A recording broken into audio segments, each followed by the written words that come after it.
And okay, good. Start the recording.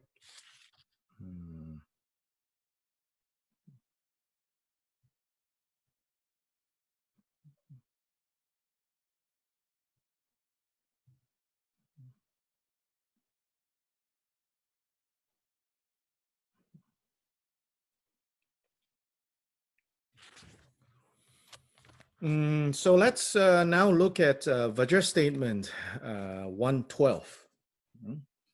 Again, 111, if you want to read more into it, and if you're interested in the later post Jitensungan, I would say, what became very important to later scholars of the of Tibetan Buddhism.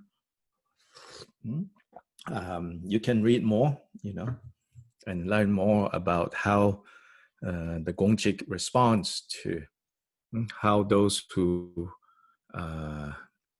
teach the Gongchik would respond to later debates and discussions about first turning, second turning, third turning, things like that.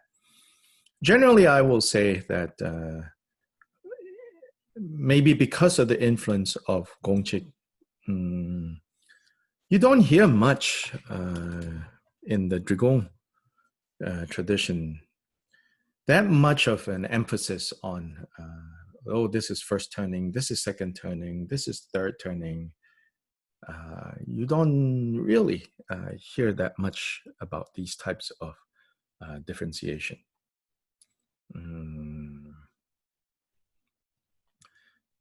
Also, you don't hear much, saying, oh, this is Hinayana practice, oh, this is Mahayana practice, oh, this is Vajrayana practice.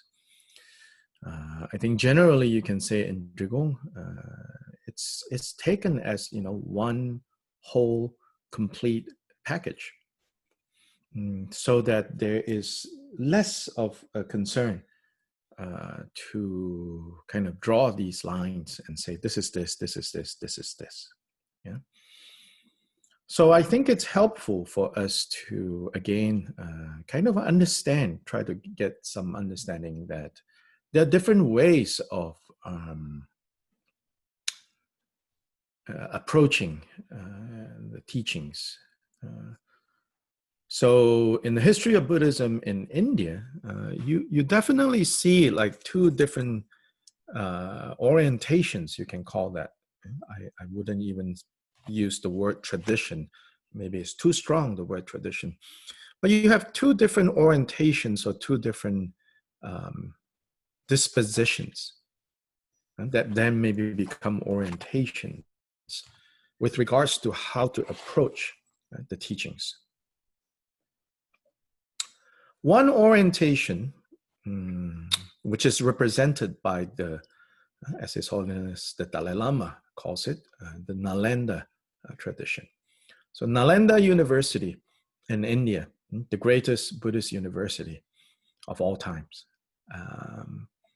was basically the equivalent of Cambridge and Oxford combined together in ancient India. And it was Buddhist. It was funded by Buddhist kings, staffed by Buddhist teachers, and also non-Buddhist was on the teaching staff. But basically, its main focus, its reputation is it's a Buddhist university. So then in the Nalanda tradition, learning is highly valued, just as in Islamic traditions, for example, learning all fields of knowledge became highly valued. So then you have like statements like, a bodhisattva would endeavor to learn everything. Because the more a bodhisattva learns, then the more the bodhisattva is able to relate to other people. So there was that idea, there was that emphasis. And based on that emphasis, Nalanda could say, like, not only do we learn Buddha Dharma, beyond Buddha Dharma, they were learning grammar, logic, debate, medicine, astrology, uh, composition, poetry, all sorts of fields. If you go to Nalanda today, the ruins of Nalanda, you will see, I don't know, I didn't really follow up to look at what the scholars say, but you have, these tour guides, in Nalanda ruins today that will even claim that, oh, look, this is like some sort of a science lab. They were doing experiments, quite possibly, but I don't know, for sure. The point being, Nalanda was a great institute of learning. Then, particularly within the learning of Buddha Dharma became highly systematized. So if we go back to immediately after Buddha passed away, it is said that immediately after Buddha passed away, or right before Buddha passed away, a very famous quote, Ananda asked the Buddha, Lord, now that you are about to depart from this world, who shall lead us, in your absence? The Buddha's answer was like, let the Vinaya Dharma be your guide. Let the Vinaya Dharma that I have taught you be your guide. Otherwise, beyond that, each of you should strive, should endeavor and not give up, and practice strenuously. But let the Vinaya Dharma be your guide. In this context, when the Buddha says, let the Vinaya Dharma be your guide, he is not yet talking about specific collections of teachings, of his teachings. Basically, he is saying, in this context, Vinaya means the moral, ethical guidelines that he has given for his monks, particularly, as a means of training their day-to-day lives. So let the guidance of the do's and the don'ts that I have given you, and the dharma, meaning, and the broader teachings that I have given you. So Vinaya refers to those very specific training guidance, training rules, the do's and the don'ts, the prescriptions and the proscriptions, or sometimes permissions and prohibitions. That generally, those are the Vinaya. And dharma, meaning then the broader dharma that I have taught you, let those two things, or you could say even hyphenated, Vinaya Dharma, let that be your guide. Then after he passed away, his closest immediate disciples, the leaders, the various leaders, because even though there's no one leader after Buddha Shakyamuni, there were multiple leaders. Even within Buddha Shakyamuni's lifetime, some of his chief disciples, they were sort of leaders of their own monastic communities. So we know like Mahakashapa, led one group. Ananda had another group, so there were these leaders. So all these leaders gathered together. It is said that 500 of them, who were all arhats, agreed to gather together to rehearse or to compile, but orally compile, not written compilation. During that time, sacred texts, the attitude then is that sacred texts should not be written down. So from among those 500, there were many who were educated, who knew how to write, but there was no effort to write things down.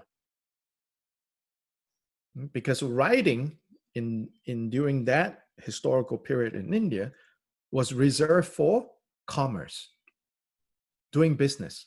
Writing was for the purpose of keeping accounting, and also writing like secular history, meaning less important things. You can write it down because it's not so important, so you don't have to memorize. Just write it down, put it somewhere, in case you need it, take it out and take a look and see. So accounting, business accounting, written down. But for religious and spiritual teachings, not written down. So these 500 arhats gathered together for 3 months, it is said. And there, they had Ananda repeat everything that Ananda heard the Buddha taught, according to this account. So Ananda would repeat from memory. So that's why these sutras all start with, thus I have heard, or I have heard it in this way. Thus means that. I have heard it in this way. That I refers to Ananda. Because Ananda is said to have accompanied the Buddha, the closest, it was Buddha's cousin. And so wherever Buddha went, Ananda was with him. And Ananda is said to have a photographic memory. Or in this case, recording memory. Not photographic, it's heard, right? So then Ananda repeated everything. Then it said that he would repeat, so at one time, this is how I heard it. At one time, the Buddha was at this place. He was among this group.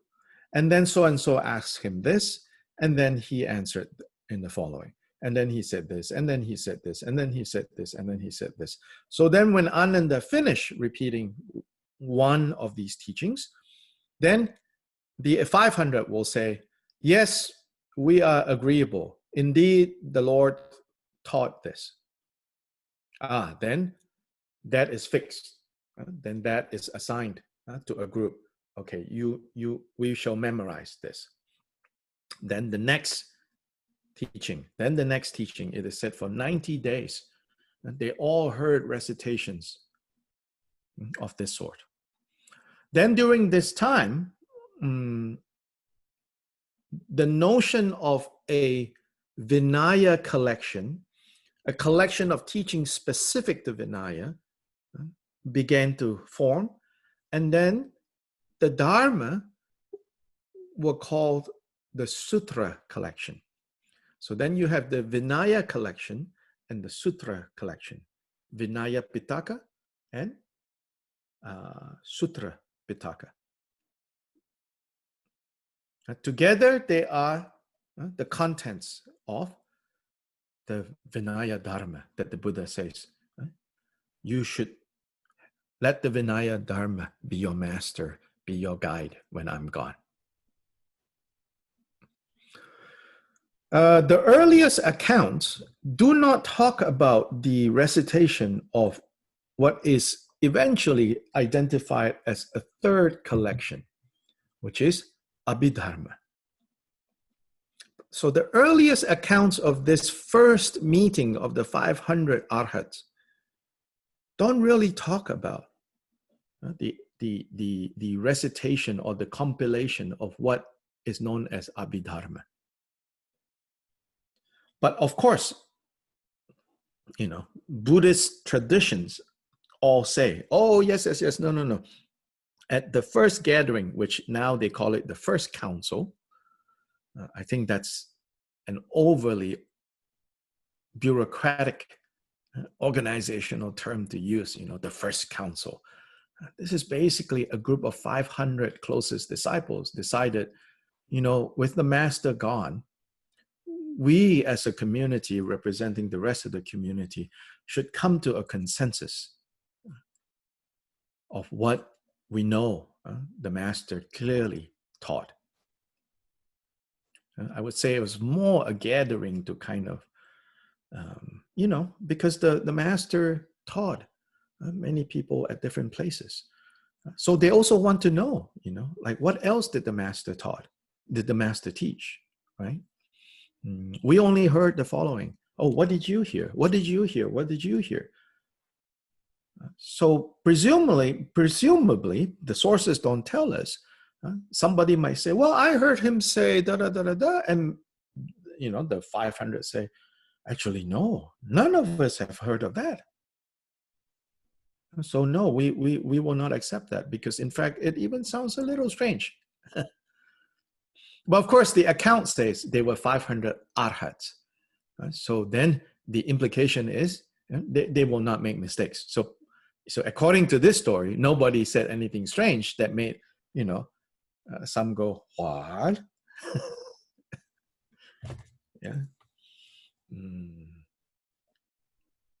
So in this earliest account, no mention of in the earliest tellings of this first so-called council, there was no talk about the recitation of Abhidharma.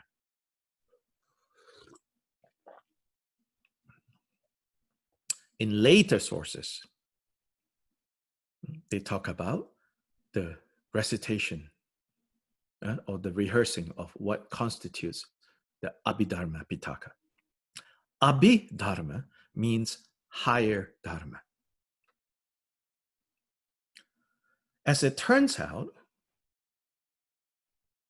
while there was a general consensus about the contents of the Vinaya texts and the Sutra texts, there was no general consensus about what the Abhidharma text consists of. So from there we can know, from a historical point of view, that the Abhidharma Pitaka were results of different groups of Buddhists within first to 200 years of the passing of the master, developed to a point where different groups of monastic communities spread out in geographic space as well, beginning to kind of reflect in a systematic way what the Buddha taught. So that is when they began to think beyond just a matter of practice, but the need to reconcile what looks like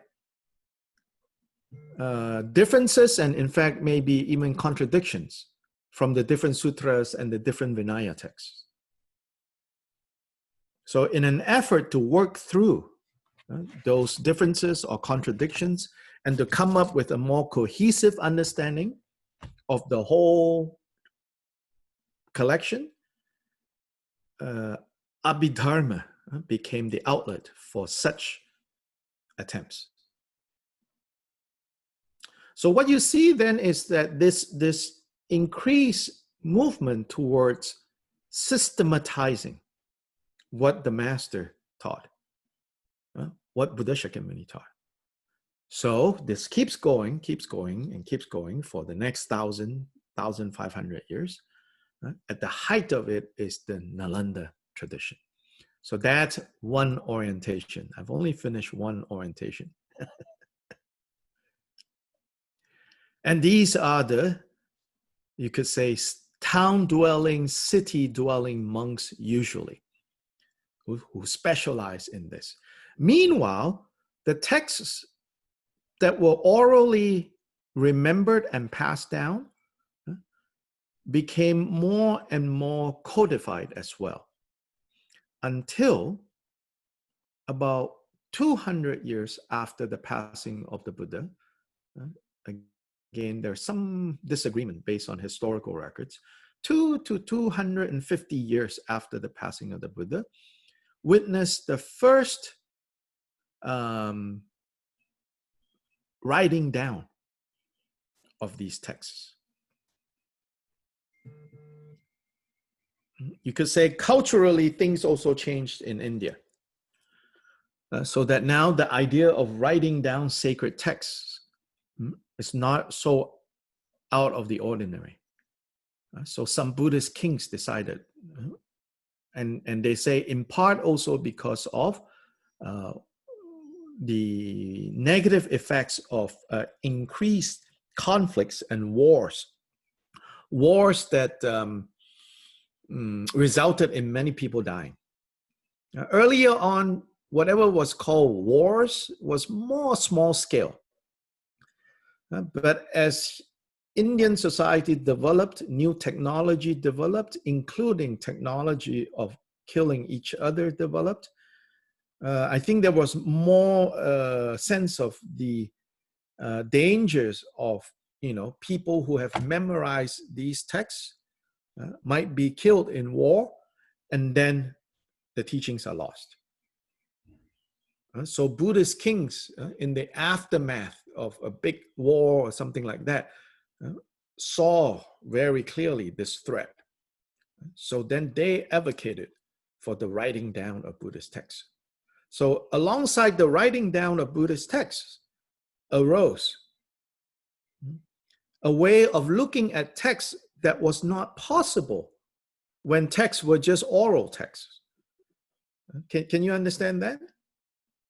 When texts were just oral texts, you read and you understand the text very differently from when text became physical texts. With physical text, you can suddenly, open all the text and put on the table and look at this, look at this, look at this, look at this, and look at it in such a way that you can say, oh, look, this and this and this and this, but this not with this and not with this and not with this.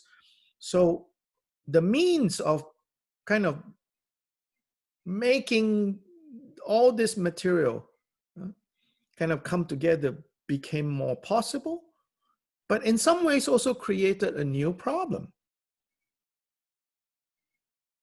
Because people started to read all these sutras and Vinaya, different sutra texts, different Vinaya texts, in a way that the Buddha never really intended for people to read it in that way. Buddha gave extemporaneous teachings. Whatever was heard was heard. Whoever heard whatever, took to heart, practiced, and went. Came back again, asked for further instructions, practice, go away, practice. Came back later, maybe, maybe not. But now, with books produced, the way people related to teachings also became very different. And there was a need to clarify things in ways that need not be clarified in the past. There was a need to systematize things in a way that wasn't necessary in the past. So the writing down of these scriptures simultaneously ensured certain things, ensured the longevity of the Dharma in a certain way, but also gave rise to the kind of scholasticism that really wasn't a concern of the early Buddhist community.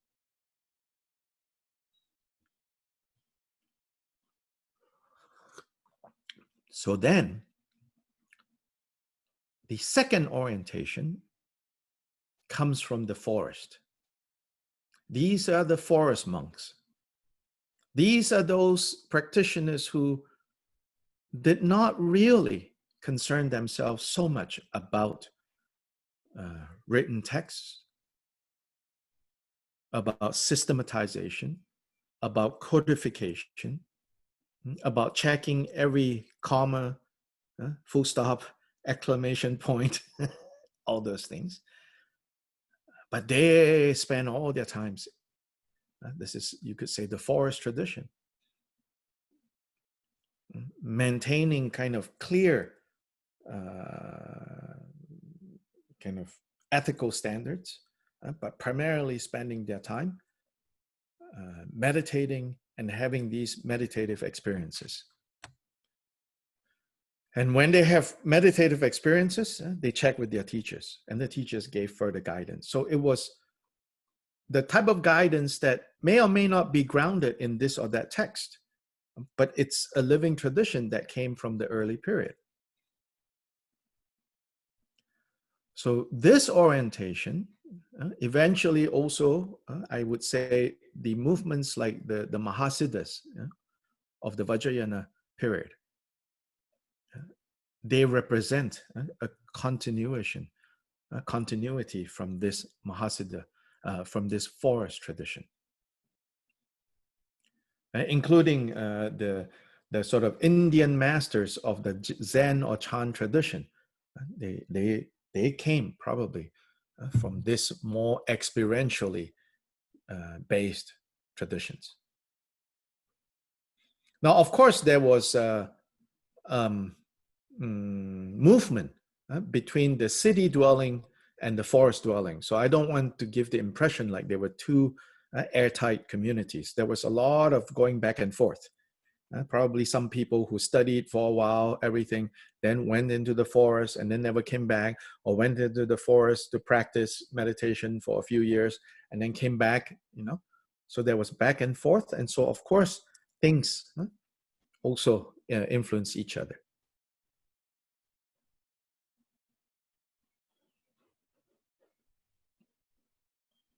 So I think this is some kind of necessary background for us to understand, and to see that the trajectory, the orientation of scholasticism, while it was necessary to ensure the integrity and the existence of Buddhism in India, that was just one side of what was going on.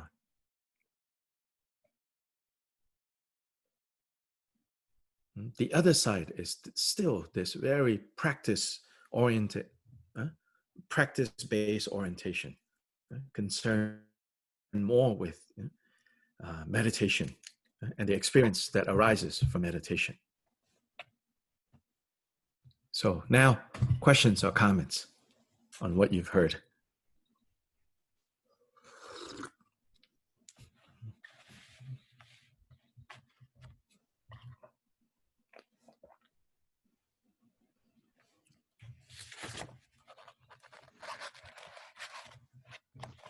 The memories of the ancient people were unbelievable. The capability to memorize and to retain information is so far superior to most people today. It's astonishing. Yeah, of course. It was also especially in the Vedic tradition of India, where oral culture is highly valued. It's not just, that, again, they were not lacking the ability to write. There were lots of people writing. They chose not to write. Yes, it was also the same with the Greeks and Romans. Mm-hmm. Trained memory was a highly regarded skill. Yeah. And it's virtually in disuse today. Even the educational establishments, they discredit memory. They say, oh, you don't need to memorize. And people cannot remember. Yeah.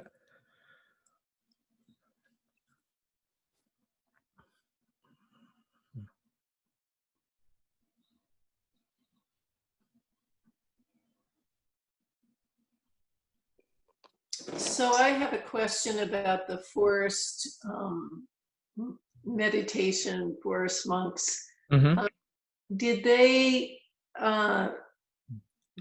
still use some of the Buddhist teachings and practices in their meditations? Or, Yeah, they're a Buddhist community for sure. I mean, I don't know. Do you know what those were? A lot of the common texts that we're looking at, but my point is not that they did not rely on the text. My point is they did not rely on the text the way the scholastics were relying on the text. Okay. They could care less about 3 of this and 4 of that, and then the 3.1.1.2, 3.1.1.2.3, Yeah. Okay. Get it. Thank you. Yeah, they could care less about all those outlines, but not to like trash that effort, because it was important too, right, for the scholastic monks to do that.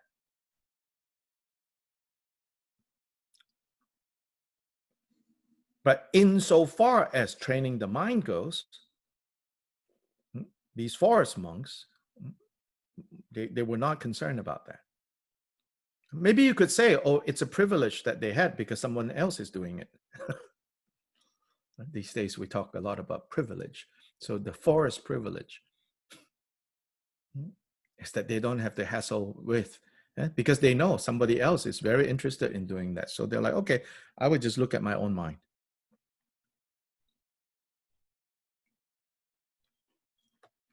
And forest communities are usually anchored around charismatic figures. So the continuity of that is like Milarepa and his band of disciples wandering the mountains, wandering the caves. Yeah, so these types of meditative, contemplative communities emphasize very strongly human connection. So lineage becomes, such an important emphasis, that it has to be heartfelt. And necessarily, I think it wasn't a mass movement.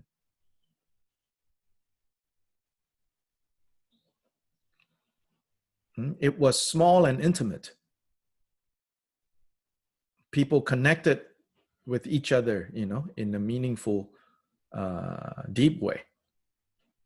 So master-disciple lineages became kind of strongly emphasized. Whereas book-based learning, right, less important,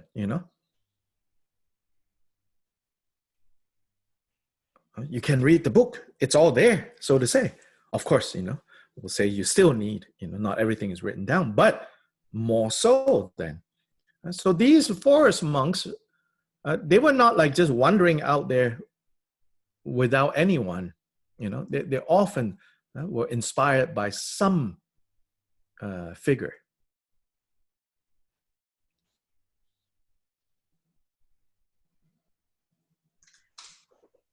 I would just like to say I'm so grateful that you've been focusing on meditation this last 6 or 9 months. I'm very, very grateful. Thank you.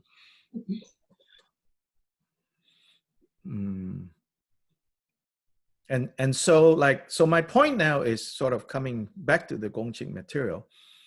Kyoba Rinpoche's orientation, basic orientation, is more along the lines of these forest monks. Although many of his teachings, you can see that he was well read. But again, I think the way he was reading text was very different from, say, another center of Tibetan Buddhist activity during his time. So there's another community, for example, when he was active, geographically also central Tibet, but far enough so that they weren't like directly kind of competing, so to say. Not that they competed, but there's a center of Buddhist activity during his time called Sangpu. Sangpu was famous as a seat of learning for philosophy. And so people read texts, very carefully, voraciously, hair-splittingly, and it was respected as this great place, right? If you want to learn that. I can say, Kyoba Rinpoche probably did not read as much as these guys at Sangpu. And if he went there to debate according to the style that the Sangpu consider to be the way to debate, probably he cannot debate them because the rules are different. But he knew enough of the teachings but his focus is not in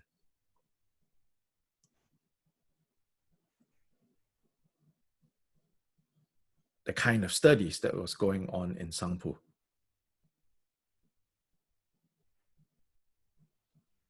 Sangpu is like a philosophical college.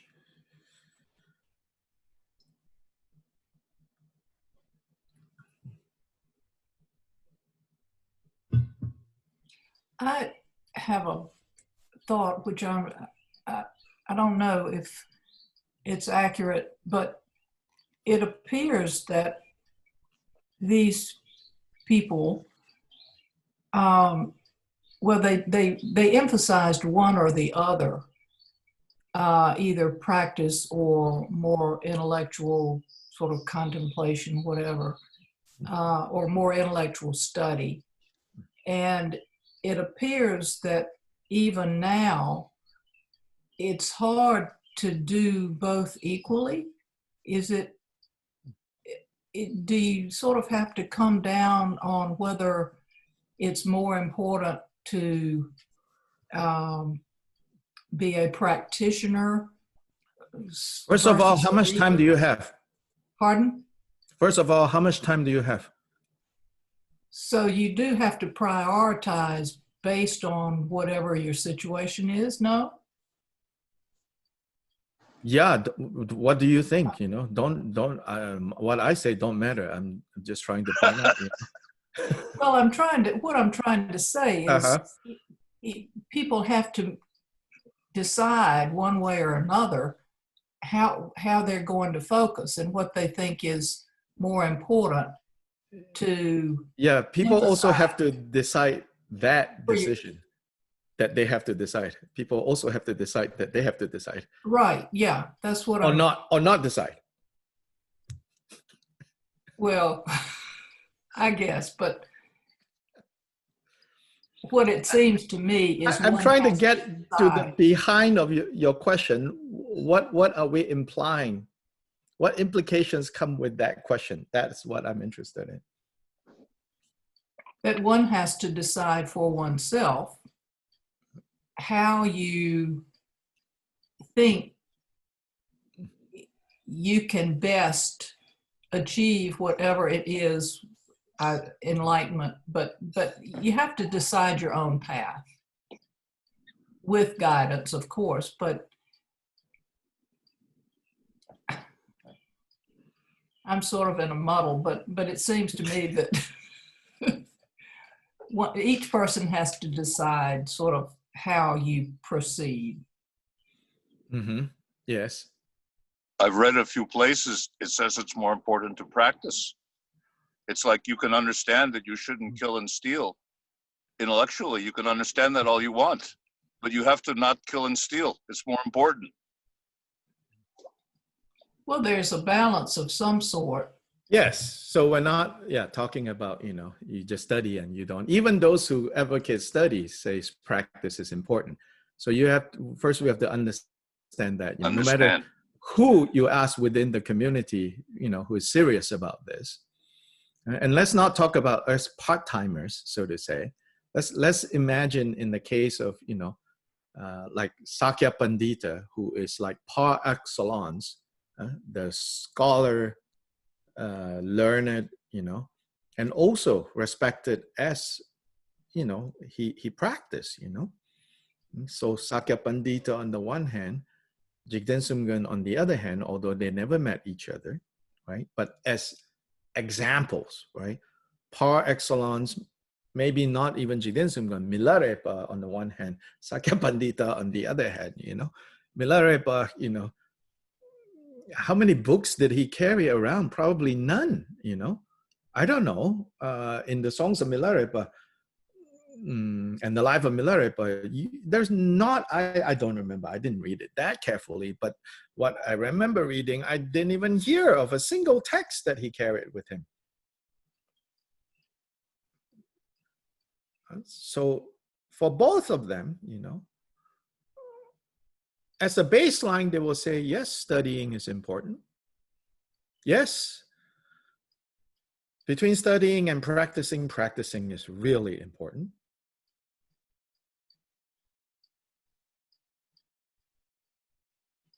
Yeah. Even Sakya Pandita will say, oh, in the end, practice is most important. But the issue is, not the issue, but where it gets kind of,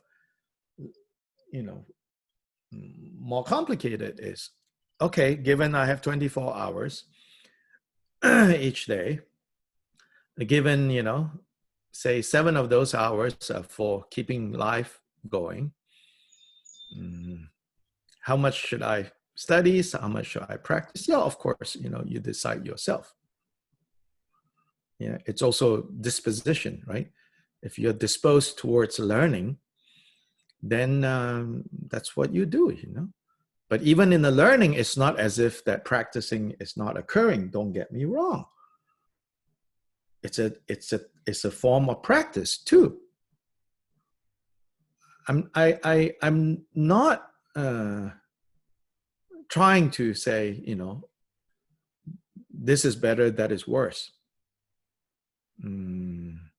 Here I'm saying that you have to appreciate that what you hear and what you see will even change based on how you read text.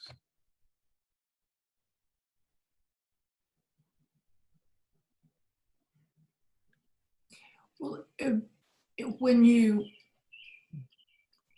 both study and practice contain both elements. Yes. And so it's, I'm still thinking this through, so I won't take up time, but that's all I have to say about it. It seems to me the distinction between the forest and the academic is the exact division that you're talking about, Judy. The forest people seem to be more oriented towards practice and implementation, and the academics were interested in academics. And the more you understand the academics, the easier your motivation is to practice, I think. Yeah. And so there was back and forth, these two communities were not airtight. People moved back and forth as well. Not everyone, some never moved, but there was enough, moving back and forth. So it's not an either or. Why I'm telling all of this is I want you to then understand when we're looking at these Vajra statements, you are off. You get yourself into a thicket, a thicket of thoughts. If you read the Vajra statements and forget that these Vajra statements came from someone whose basic orientation is practice.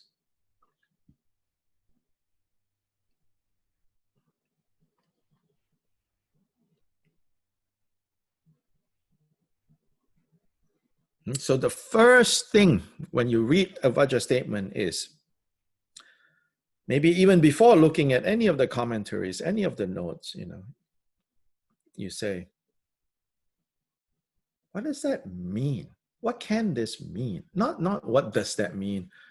Like, oh, the ultimate meaning. Even just, what does this mean, right? In my context, what does this mean? What does this tell me about how I should look at things, how I should respond to situations? What does it mean? That level is the most important. To the degree that a scholarly explanation of what this statement means in the original context, for example, even when you read that sort of material, the purpose should still be, I'm reading that so that I know what the take-home lesson is.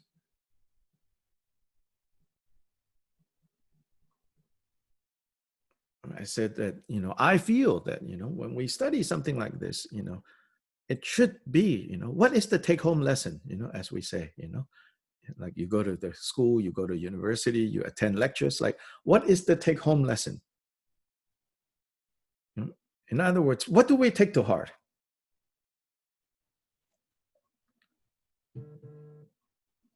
What do we take to heart?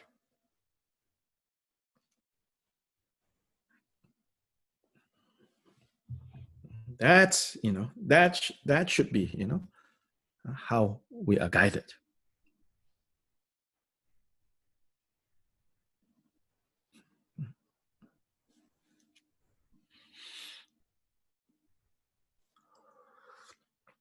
Wrong relative truth, too, is able to perform a function. Peculiar statement. And this is in response to people claim that wrong. Okay, here wrong, I don't know. Wrong immediately, you know, takes us in the direction of right and wrong. Maybe let's try substituting wrong with mistaken. Mistaken.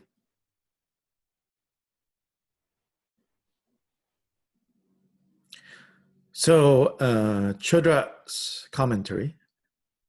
Since here, to perform a function is not established as a single possibility of the pair good and bad action, not established as a single possibility of the pair of good or bad action, wrong relative truth is precisely able to perform the function of both, namely good and bad. So this first sentence is saying, when we say perform a function, we're not necessarily saying what we would label as good or bad. All we're saying is like, it produces an effect.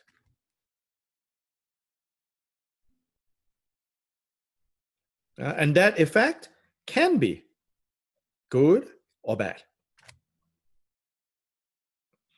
So then good action is explained through countless examples. So for example, based on seeing a reflection appearing in the water, the 500 sons of Queen Ridakma attained awakening.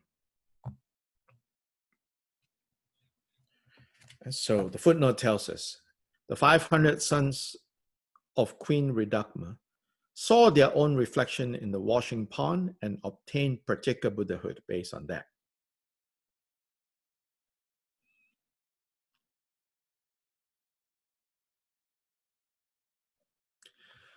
Furthermore, the great Brahmin Saraha realized the ultimate reality, the primordial essence, based on seeing the appearance of various reflections, such as the fruit tree of the garden, in the nectar, in the skull cup. And many people have obtained awakening based on seeing a display of a magician's magic trick. The function bad action is known through the following teaching. In the Vinaya, for example, because the 500 monkeys saw the reflection of the moon in a well, then to take it out, so this is a story about these monkeys, you know. One of them one day noticed, oh my God, the moon has fallen into the water when he looked into a well. And so he said, oh, we have to go save the moon. And so then he called other monkeys to come together. Then they decided, like, you know, they don't have a rope. They can't go down so easily.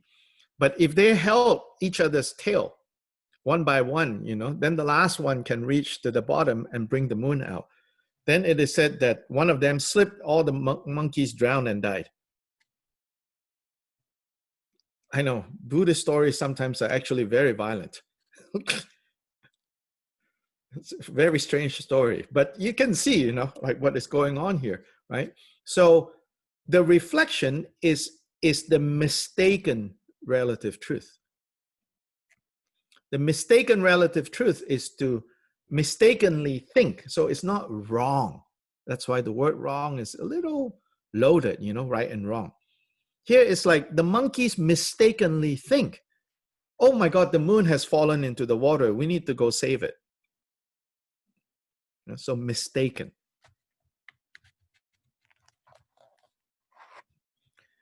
Anyway, Chodrat now says, now the differentiation. So first he defines what it means to perform a function.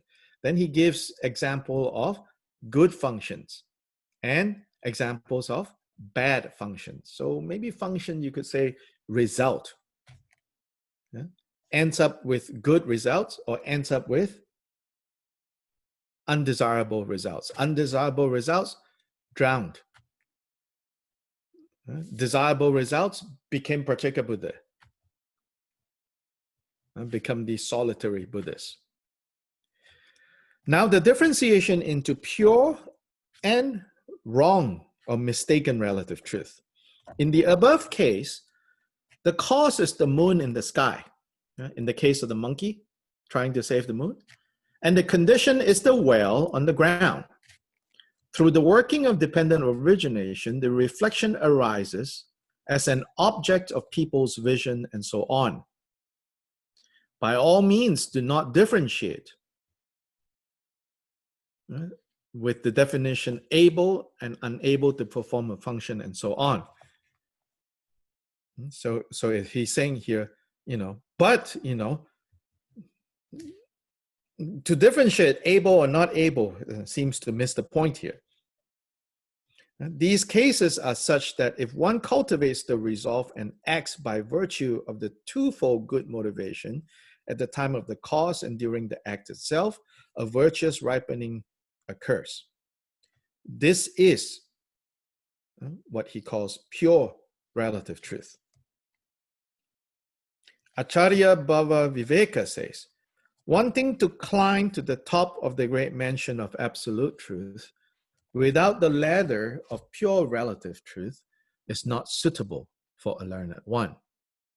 Furthermore, Shantideva says, all these branches, namely the 5 paramitas, have been taught by the Muni for the sake of the 6th paramita, which is discriminative knowledge, which is prajna, wisdom. Normally we translate into English as wisdom. Essentially, it is like this. Since all phenomena are from the very beginning unborn or not arisen, birthless or not arisen or non-existent, all of samsara and nirvana is accepted as nothing but relative truth. And apart from that, it is not accepted as being an absolute truth. So this is an interesting statement, you know. All of samsara and nirvana is accepted as nothing but relative truth. You say, oh, wait, I thought nirvana is absolute truth. No, insofar as nirvana is our counter situation of samsara, then that concept of nirvana is a relative truth. Yeah. Moreover, that relative truth causes one to realize absolute truth. So it's saying, however,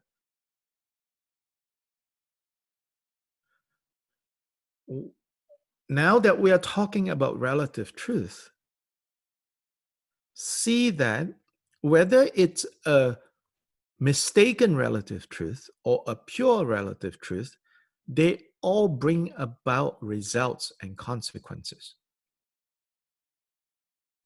In other words, what the statement is most concerned about are, why is it concerned about people saying wrong relative truth do not perform a function?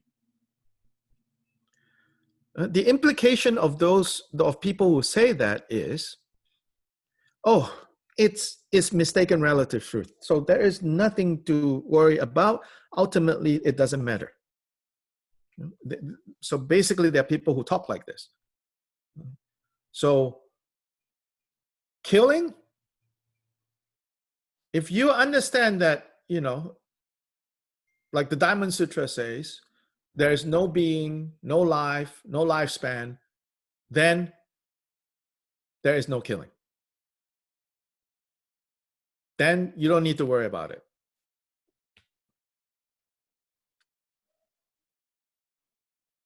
Here, Jigten Zungmen says, no. Just because it's relative truth, and even mistaken relative truth, it produces results. It performs a function. And if you don't like the function it performs, while you are on this side of confusion, meaning while you're still, bound in relative terms, then you better not create these mistaken relative truths. You better not come under the power of mistaken relative truth. Just because it's relative doesn't render them meaningless.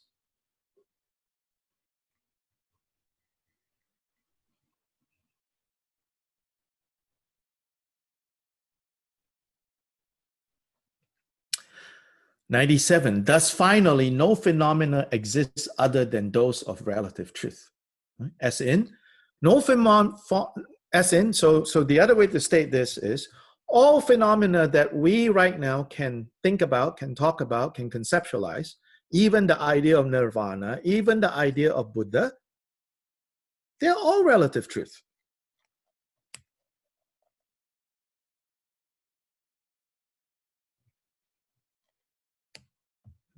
So many years ago, I remember at our POA class, where we were doing, before Urban Dharma had a physical location, we have this pop-up Dharma. Before this term even exists, pop-up. We have pop-up Dharma at Warren Wilson College, Garden Cabin. I remember saying, in fact, everything that the Buddha taught is actually about relative truth. And people were at first shocked by that statement. And so what I mean is that to the degree he talked about absolute truth, he's just kind of pointing to say that the truths that we all kind of operate on right now is all bound within, bound in this realm of confusion. And therefore, how we go about in this relative context is what's most important.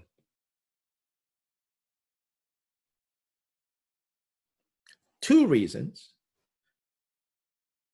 If in the relative context, which is the only context we have right now, you don't like suffering and you like happiness, then for that reason, you need to pay attention to relative truth.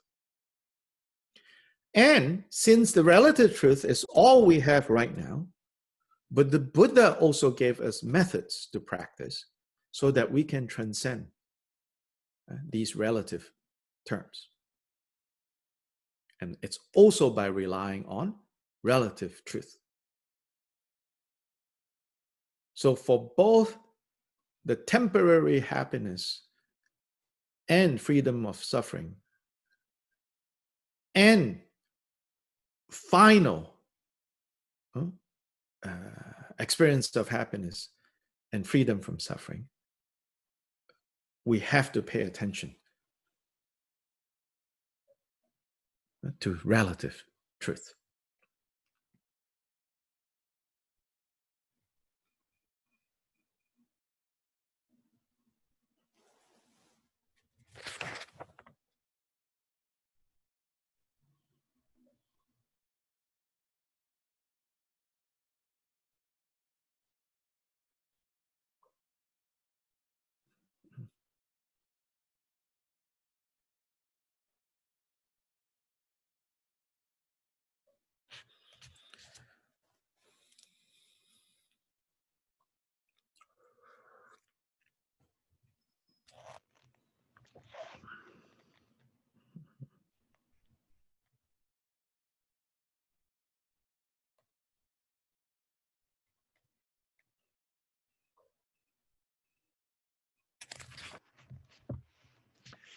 Sobish's notes are helpful, again, as always, because he gives you more of the background to some of these debates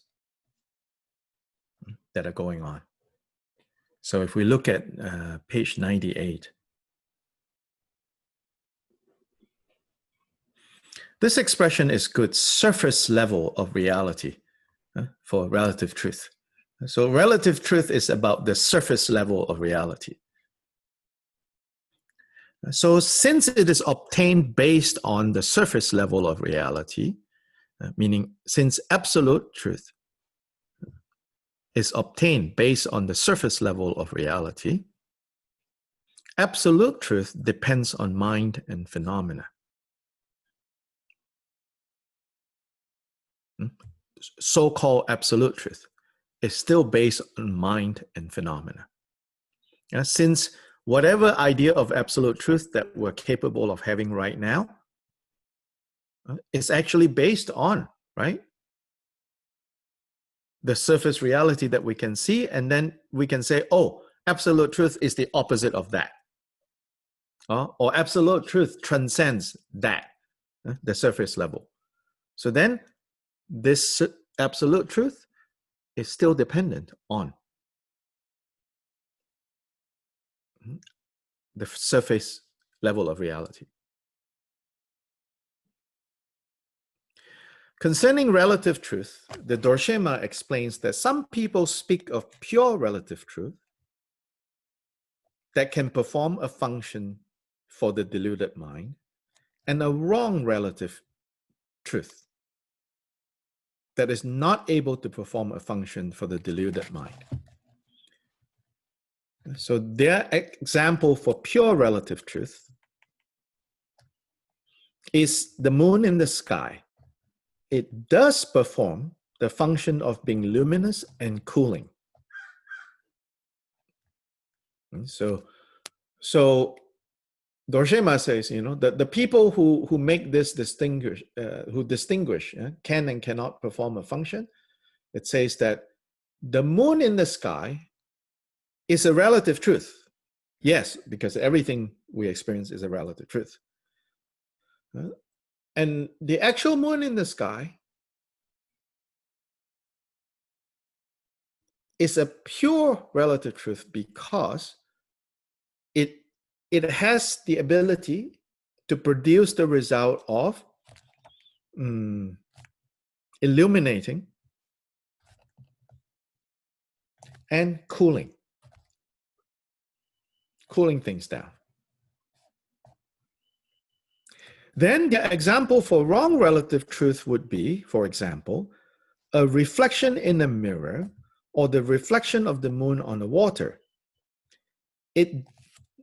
In this case, the moon that is reflected in a mirror or in the water, according to the understanding, it's incapable of illuminating and cooling.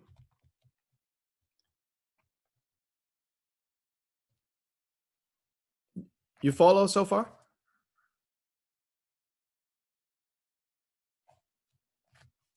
Yes? No? Yes? Yes. Okay. Then some other people say pure relative truth is what appears to undiluted consciousness, and wrong relative truth is what appears to deluded consciousness. So a variation. These are what other people say. Dorshema is presenting what other people say. Now, our commentators, whether Dorshema, Rinjangma, or 400 years later, Chodra, they argue that wrong relative truth does perform a function. Moreover, they define wrong relative truth as the arising of a bad result from an impure motivation.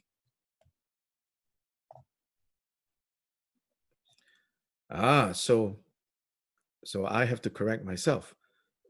Sobish has a reason for translating it as wrong, because here he says, wrong relative truth, which the Tibetan is lokpe kunzup, is therefore not mistaken, not incorrect or false in the sense of being unreal, but wrong in the sense of being improper and having bad consequences.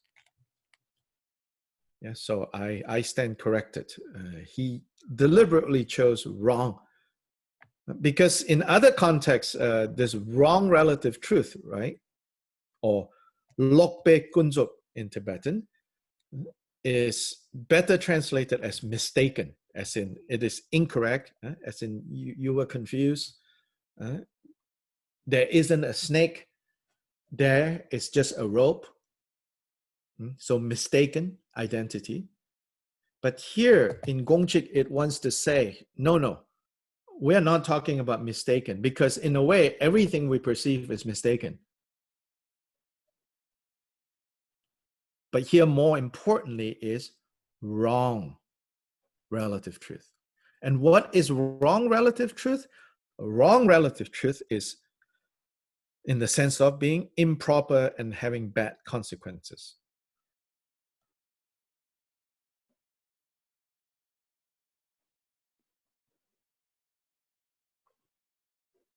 While people often compare it to a mere reflection of the actual thing that performs the function, like the reflection of the moon in contrast to the moon itself.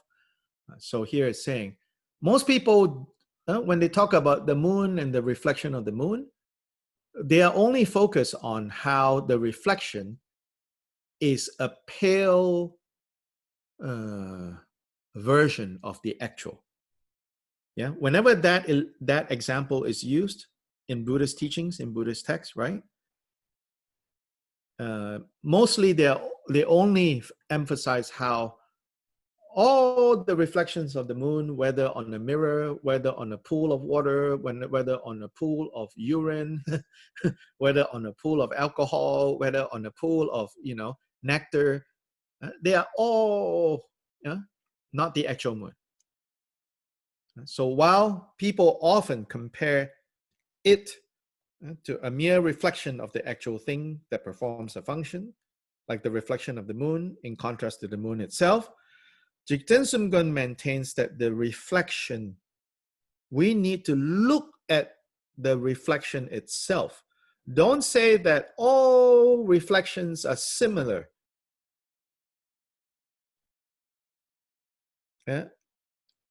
And therefore of equal value.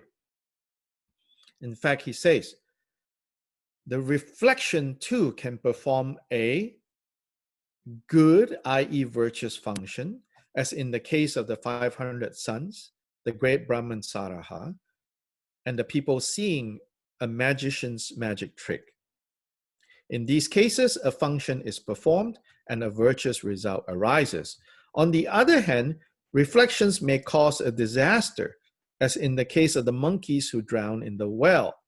Since the disaster is the consequence of the monkeys' delusion and their attachment to that reflection, Jigten Sumgun speaks of wrong relative truth in the sense that afflictive motivations and bad results are involved. It is therefore not correct to say that mere reflections are not able to perform a function and are therefore false or incorrect. So what is incorrect or what is false or what is wrong is not the mere fact that they are reflections and not the actual moon.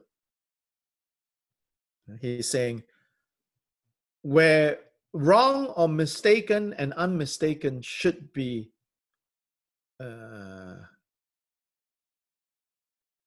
decided upon is what sorts of results come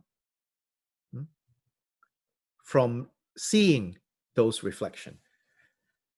If you see a reflection and it leads you to clear understanding, renunciation, and freedom, then it's a pure relative truth. If you see a reflection and you go, ooh, I want that at all cost. Let me get a bunch of people to help me get it. And as a result, everybody gets harmed. That is a wrong relative truth.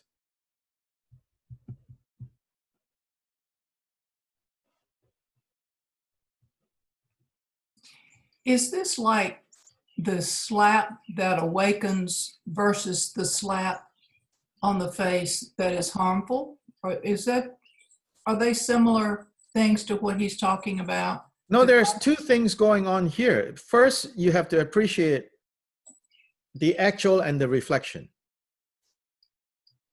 So your slap analogy doesn't have the actual and the reflection. But it depends, the causes and conditions that resulted in the awakening from the slap are very different from those. Yeah, that's the next level. The first level, you have to understand what is being distinguished is the actual and the reflection. Okay. Basically, most other people are concerned about the actual and the reflection. Okay.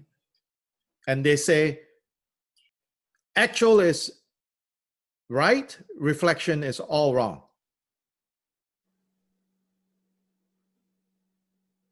Okay?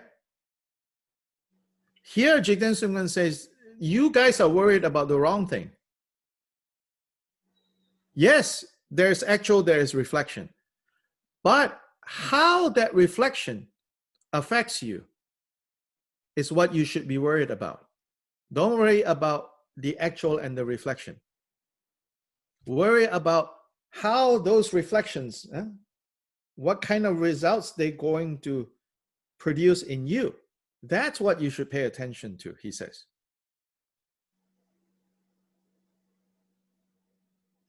Because ultimately the moon and the reflection are both not real. Yes, it's because of that.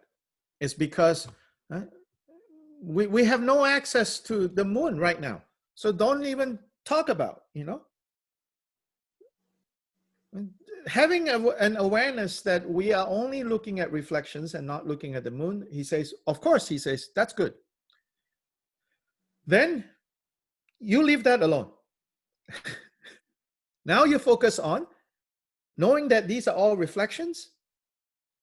Some reflections cause you to drown. Some reflections will cause you to wake up.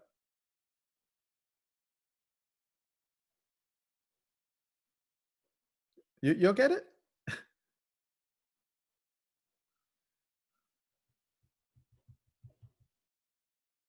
What's going on in this Vajra statement?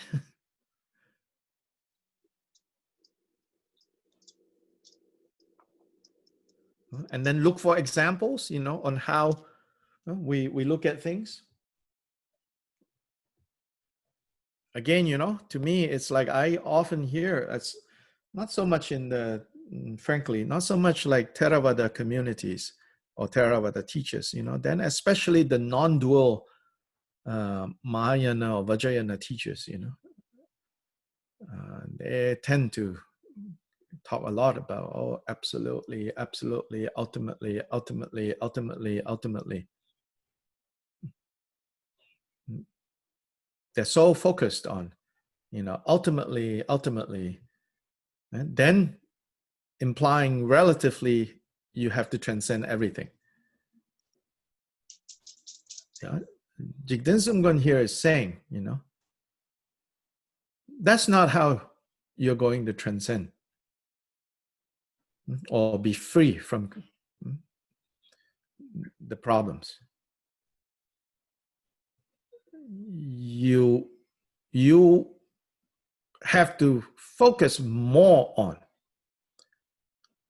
quickly after understanding that all our experiences right now, our experience of samsara, and our experience as a concept that there is nirvana that is opposite of samsara, that they are all relative.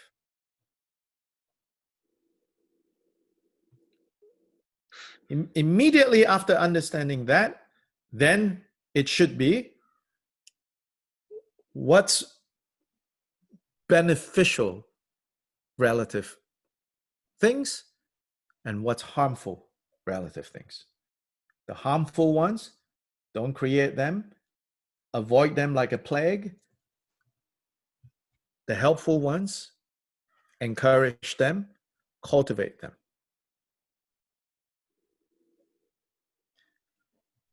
But do all of that, of course, with an understanding that it's still relative.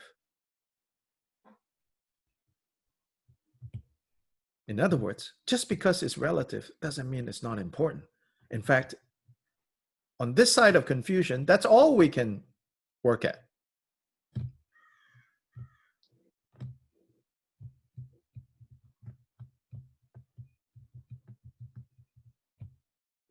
Yes? Yes. In some ways, this is sort of the burden of Mahayana people and Vajrayana people, because they go so far in talking about absolutely, ultimately, blah, blah, blah. You don't have so much of this kind of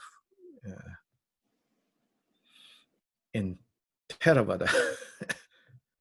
So they can just practice, in removing the confusions.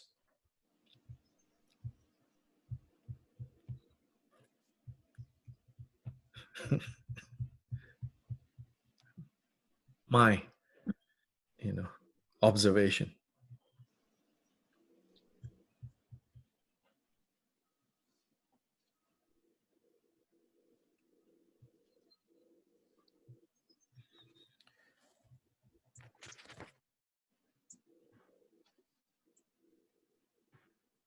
So wrong and right relative truth is basically what's going on here. And then, as I said, there's a broader philosophical debate at, like, say, Sangpu during that time. They were discussing. And so Jigten Sungpan here is saying, you're leaning your weight in the wrong direction. He's sort of saying, there's not much else to talk about on the first level, which is that there's relative truth, there's ultimate. But in this relative realm, even nirvana is relative. And he says, that's it, end of that talk. The more you guys talk about that, the more lost you're going to get. So just understand that, and that's enough. Then, having understood that, then what is most important is virtue and non-virtue. Causes of happiness and causes of suffering. What defiles the mind? What purifies the mind?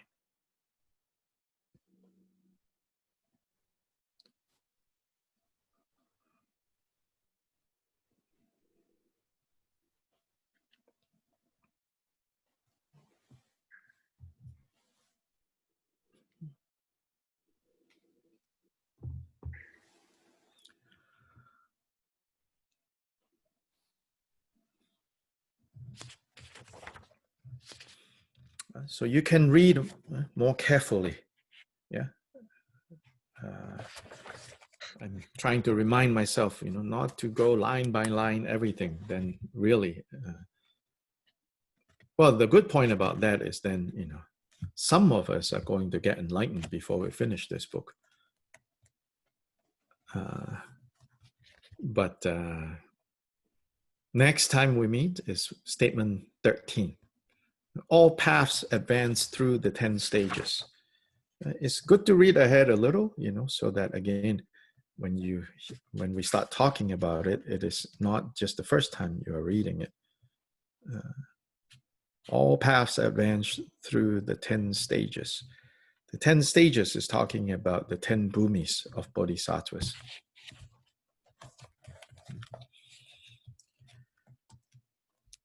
Chanchu Samchu Rinpoche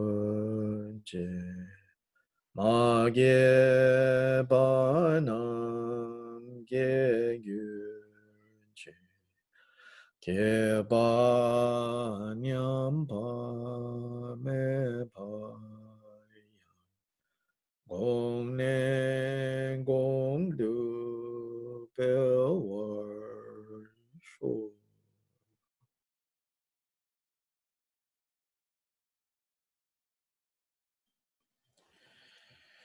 It's good to remember, you know, Kenshin Rinpoche right now, you know, really in Dungagyu, you know, I mean, people will agree, you know, he is like one of the key authorities on this Gongchik. Even for Kenshin Rinpoche in his 70s, he said, there's still so much about the Gongchik, and he's not being humble. He means it, you know. He says, you know, there's still so much about the Gongchik that I don't understand. So if you don't understand, you know, then don't be like, oh, I don't understand, you know. There's so much, you know, that you can kind of, and the Gongchik's point is really that it's not so much the material. It's when our own kind of maturity grows, then each of the statements and the layers of meaning of the statements become clearer and clearer and clearer and clearer. So he says, the one example used, you know, it says like, you know, it's like a necklace, you know. A necklace, if worn by a commoner, then its value is that of a commoner. But when it's worn by a minister and then worn by a queen, it's different. So different in the sense of course, you can say the way we perceive it. Yep, exactly. Perception is what we are saddled with here. So even, you know, our understanding, the same statement is made, but at this level of hearing it, we can only understand this much. At this level of hearing it, we understand more. At this level of hearing it, we understand everything. So there are same statement. It's not like this statement is more profound than that statement. Just the same statement, depending on our own level of having purified confusion, then, you know, the meaning becomes deeper and deeper and more profound. So what is profound is not so much the words. The words are a catalyst. The realization that arises, that's what's profound. So let's work on that.